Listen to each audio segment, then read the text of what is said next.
Hi, my name is Tigerlily, and within this video presentation, I will be exploring the entrepreneurial qualities of Rob Zombie, the co-founder of White Zombie, as well as a solo singer, songwriter, director, producer, and screenwriter, and I will discuss how his skills are useful within my own goals in my future filmmaking career. Rob Zombie in his early career was known best for co-founding and being the frontman of White Zombie, being instrumental to their sound and image. In the early days of White Zombie, the band was just scraping by, recording their first record, Gods on Voodoo Moon, in quote, 2 hours for $30 at a studio found in a phone book, picked for its name and low price. The band continued in this regard, living cheaply and promoting themselves however they could. Rob, over time, not wanting the band's music to be unevolved, he set out to change things drastically by collaging horror and cult film samples into the music. This was groundbreaking for the world of rock, heavy metal, and underground music. It was not until White Zombie's album La Cesaristo, Devil Music Volume 1 was released till the band became a household name. It was initially considered a commercial failure, however when the music video for Thunder Kiss 65 was featured on Beavis and Butthead, it brought a lot of eyes to the band, becoming the first of their albums to chart on the Billboard 200, peaking at 26th in 1993, reaching double platinum. Rob is stated at attributing not only the recognition from the show for the reason of this album's success, but also the non-stop touring promoting the album, saying, "If we hadn't been out there touring constantly, the record would have been dead a long time ago." After his initial music career with White Zombie, Rob moved on to a solo music career, continuing with incorporating influences of horror and cult film into his songmaking. His first solo album, Hellbilly Deluxe, contained singles that would become some of Zombie's most iconic to his career.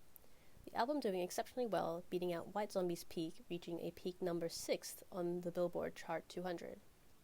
Within this album, Zombie would collaborate with Tommy Lee of Motley Crue, having him guest star on the drums. This collaboration would become a pattern within future albums, having the contribution of people like Kerry King of Slayer, Ozzy Osbourne, and Zombie's following album, The Sinister Urge, as well as Iggy Pop, Howard Stern, Lionel Richie, Trina, and Alice Cooper in the insanely stacked album Past, Present, and Future. After some time into establishing his solo music career, Zombie set out to start his filmmaking career, starting it off with his directorial debut, House of a Thousand Corpses, incorporating influences of schlocky B-movie horror. Upon its initial release, the majority of the responses were very critical, citing the film's high grotesqueness and incoherence in the story. However, over time, it eventually grew a cult following, fans appreciating its style and its take on exploitation horror. Zombie stating in an interview, "The one thing I've noticed is that as time goes on is that nobody likes anything when it's new. As soon as it's old, it gets this weird established gloss to it. Oh, it's a classic." The majority of his films would go on in a similar vein, limited mainstream appeal on their initial release, but the films and him would develop a cult following and appreciation. Rob Zombie has displayed a variety of skills within the betterment of his career. The ones he most prevalently displays is determination and self-assurance. Determination, seen most extensively when first starting up his music career with White Zombie. Despite the band being poor, they would constantly put themselves out into the music scene, making, distributing, and performing the music by any means necessary. Despite a lot of early perceptions of the band to be poorly, they just kept on creating and developing despite these perceptions. Much the same with people's perceptions of Zombie's movies when they first come out being that of a negative light. Zombie would keep on creating and developing his style of film despite criticisms. Self-assurance. Zombie all throughout his career has maintained a strict style, a strict influence, what makes him uniquely novel. And that is his consistent influence of horror in all facets of his career, his music, his films, and his image. This all-encompassing influence has given the Rob Zombie brand its uniqueness. For example, in A House of a Thousand Corpses, he interjects a series of montages, including home interviews with the family, and both clips and stills from numerous horror films. Rob Zombie has faced a number of challenges throughout his career. Within his early career, that would be breaking into music. Much the same with no-name bands when first starting out, they were working on a small budget and had to find ways on promoting themselves despite it. What they would do would be constantly promoting themselves, making albums as cheaply as they could and selling them door to door of local record stores, or sending them to be played on college radios. They would play constantly at local clubs and would be, quote, making flyers, mixing up wheat paste in buckets, and trudging all over at 2 a.m. trying to paste them up while dodging policemen. Another challenge Zombie has faced is that his project's getting cancelled.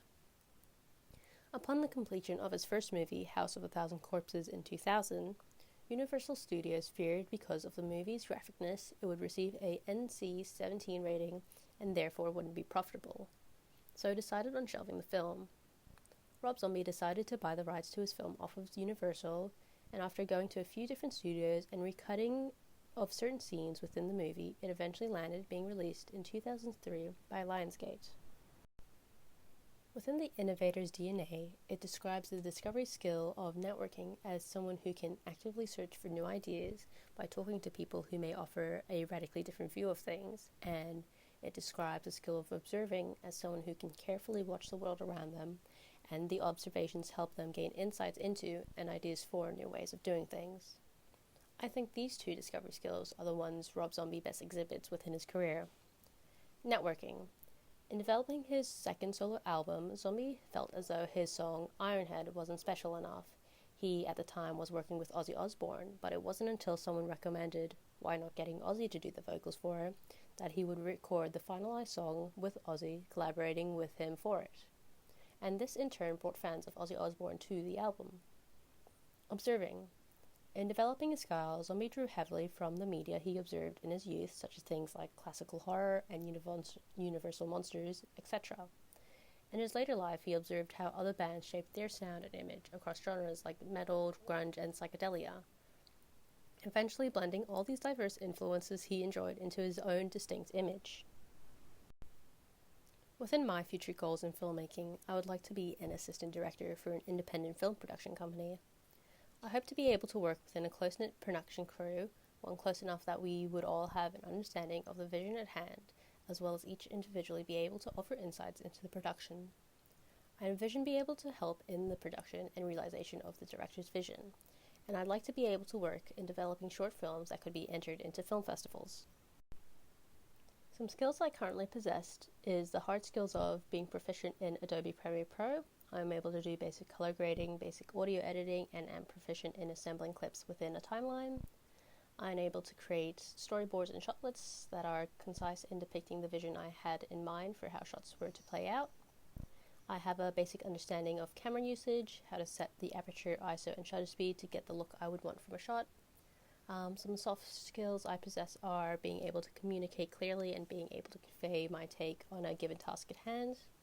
Collaborating within a group, not only sharing ideas but also expanding them as well, and I'm organized. In past projects, I printed shot lists and storyboards for the crew to follow and ensured all equipment was working before each shoot.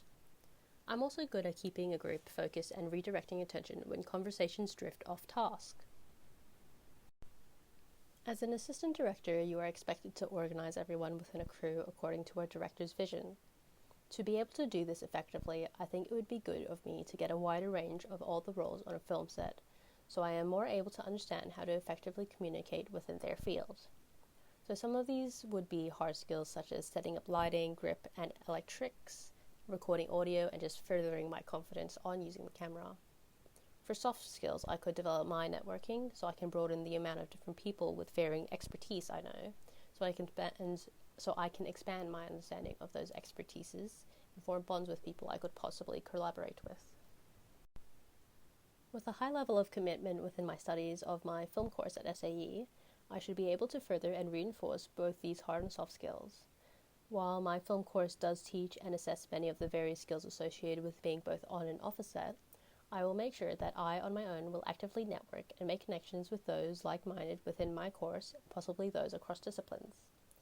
I hope to do this both just organically meeting people within classes, as well as actively pursuing these connections in outside class settings.